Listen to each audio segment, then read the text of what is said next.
بسم الله الرحمن الرحيم.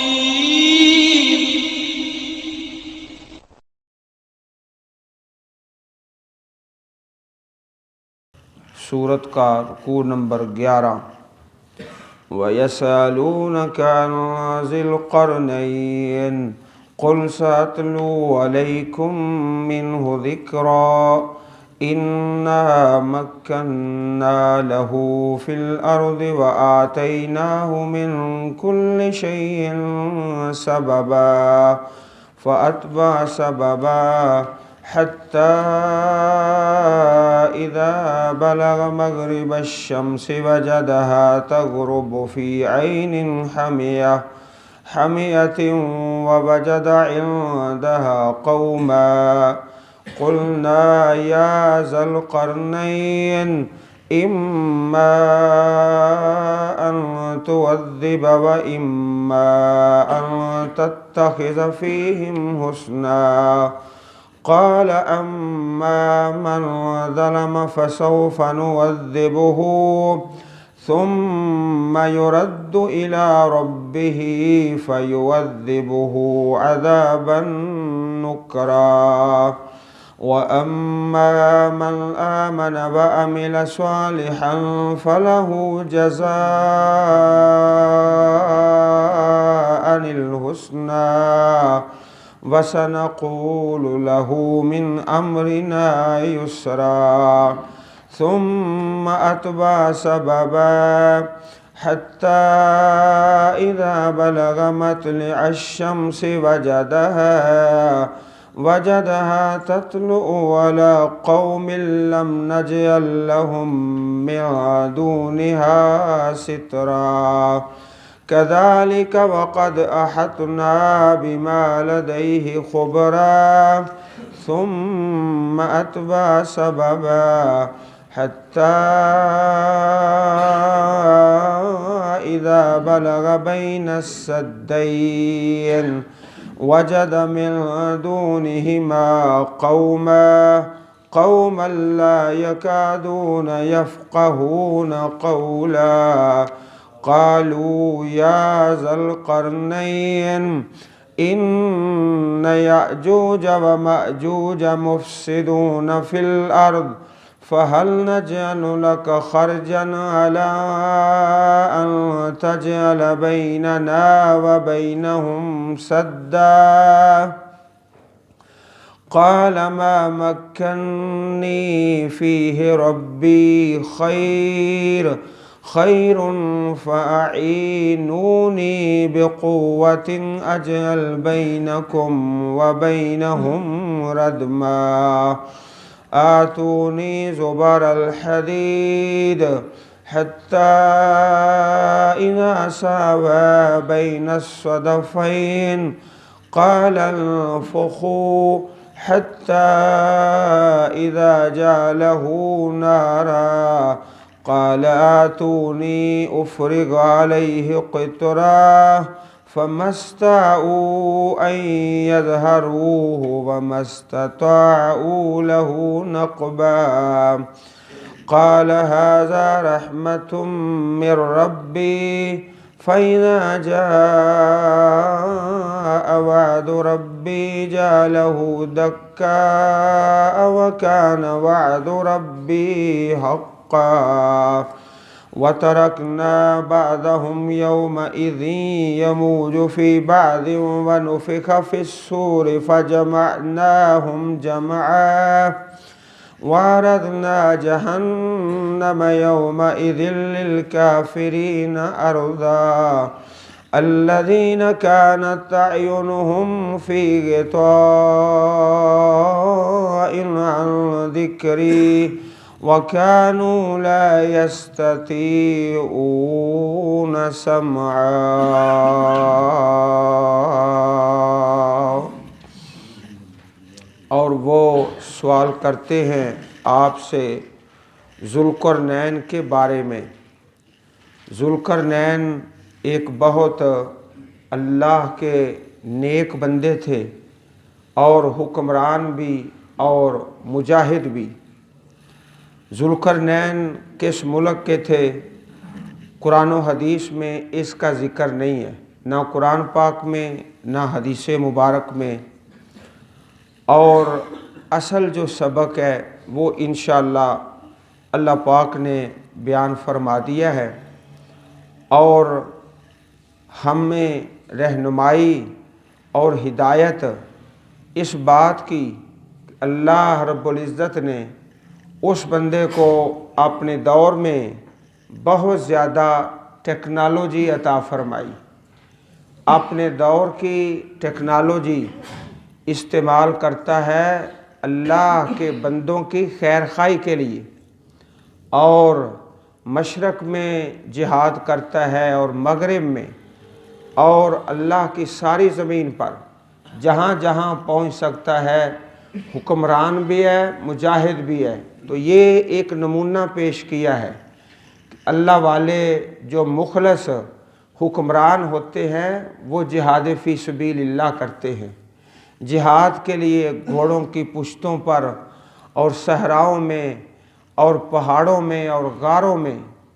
ایک لطف تو وہ ہے جو انسان کو ایک اچھی گاڑی میں اور اچھے مکان میں حاصل ہوتا ہے، ایک دوسرا جو اللہ کے بندوں کو فی سبیل اللہ نکلے ہوئے حاصل ہوتا ہے۔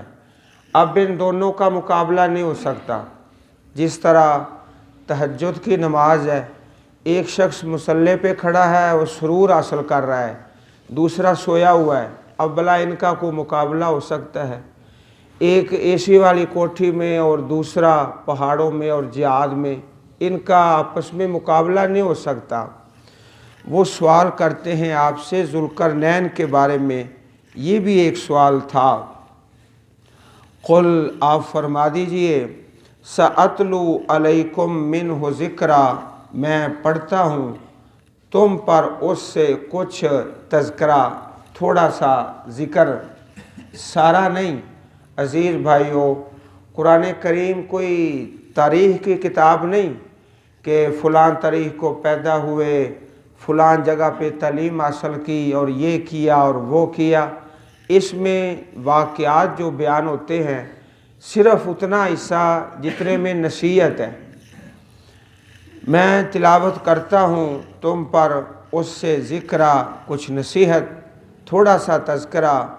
اِنَّا مَكَّنَّا لَهُ فِي الْأَرْضِ، بے شک ہم نے اقتدار دیا، مکنا اقتدار دیا، قوت اور طاقت دی زمین میں، وَآتَيْنَاهُ اور ہم نے دی اس کو، من کل شیء سببا ہر چیز میں سے کچھ سامان، اسباب۔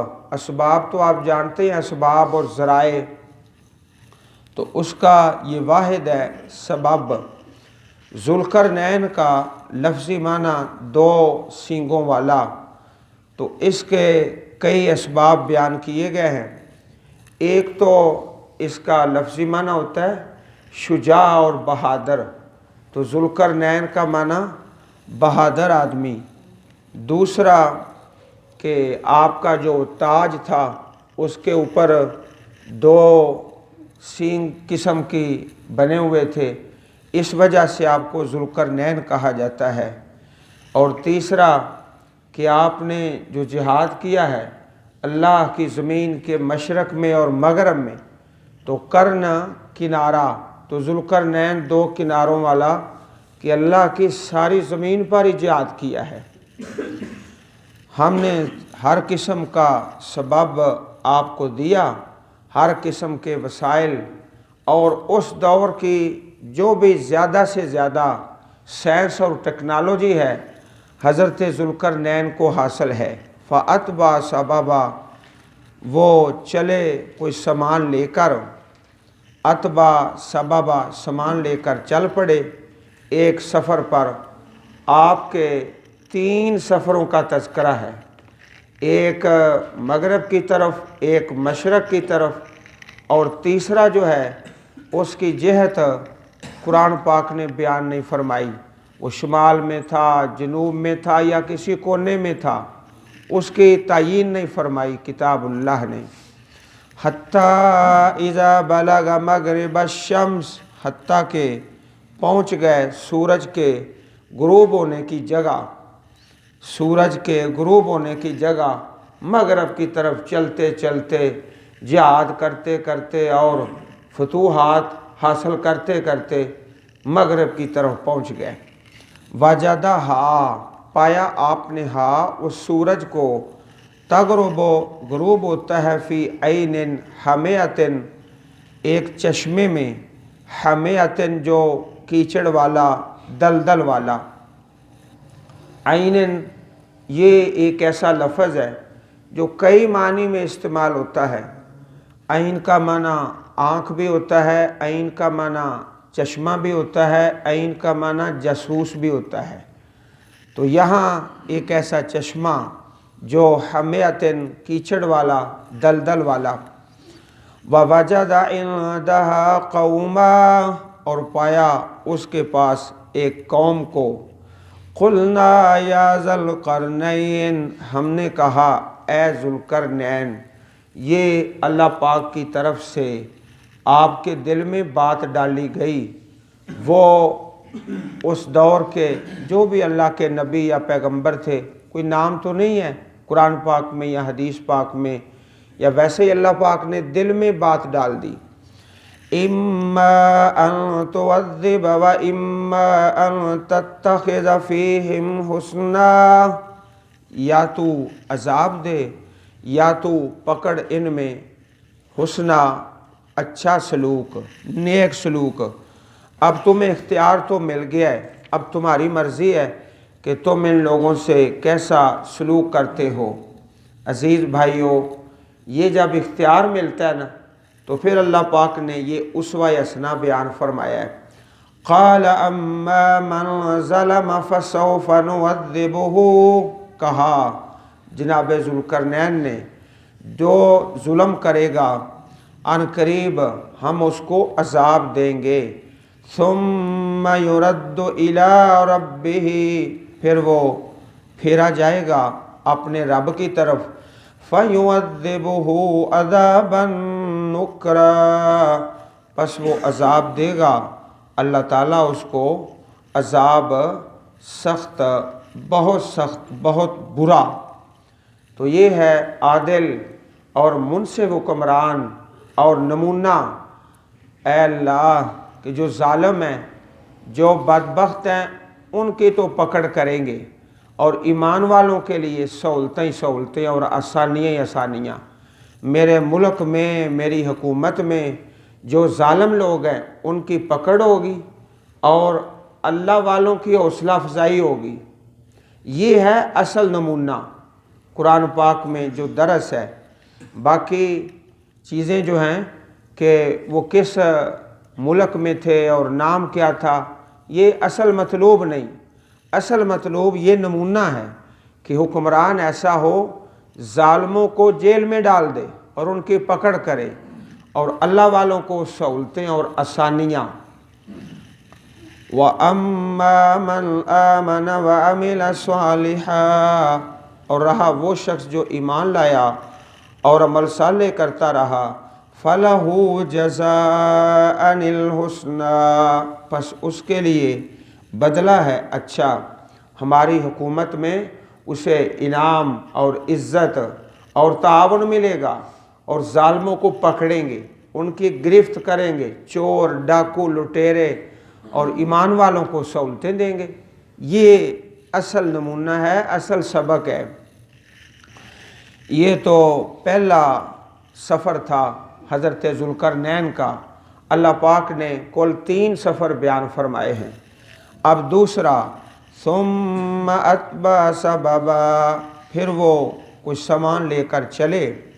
اب وہ اللہ کا بندہ اچھے مکان میں رہنا اور گھر کے اندر جو سہولتیں ہوتی ہیں اور صاحب اقتدار لوگوں کو جو فراوانی ہوتی ہے اس کی طرف نہیں، بلکہ ساری توجہ جہاد فی سبیل اللہ پر ہے کہ مغرب میں اور مشرق میں اور اللہ کی ساری زمین پر اللہ کے جھنڈے کو بلند کر دیا جائے۔